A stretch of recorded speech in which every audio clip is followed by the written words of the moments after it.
오늘 코로나19 신규 확진자는 98명으로 집계됐습니다. 앞서 말씀드렸듯이 사회적 거리두기 1단계가 시행이 되면서 전국 사회복지시설의 운영이 재개되는데요. 또 서울의 10인 이상 집회 금지 조치도 완화됐습니다. 구경아 기자가 취재했습니다.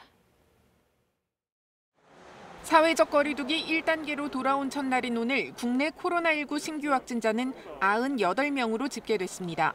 국내 발생은 69명, 해외 유입은 29명인데 국내 발생의 경우 지역별로는 서울이 29명으로 가장 많았고 경기 17명, 대전 13명 등입니다.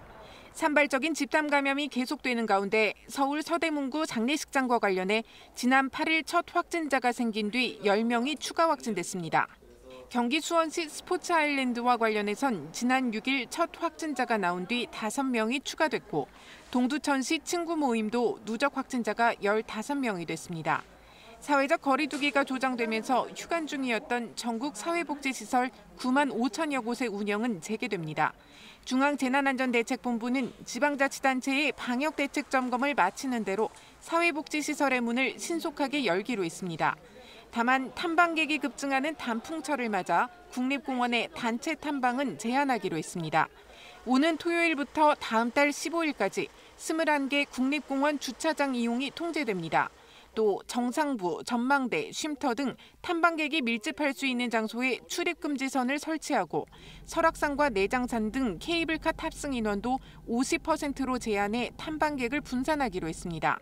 서울시도 자체 방역 대책을 일부 완화하기로 했습니다.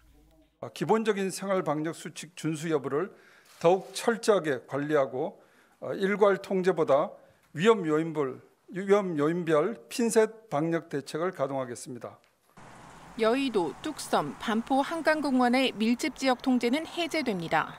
서울 전역에 내린 10인 이상 집회 금지 조치도 종료하기로 했습니다. 다만 광화문 광장을 포함해 도심 집회 금지는 계속됩니다.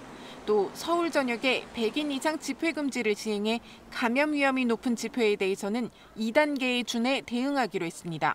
99명 이하 집회라도 체온 측정, 명부 작성 등 7개 항목의 방역 수칙 이행을 의무화했습니다.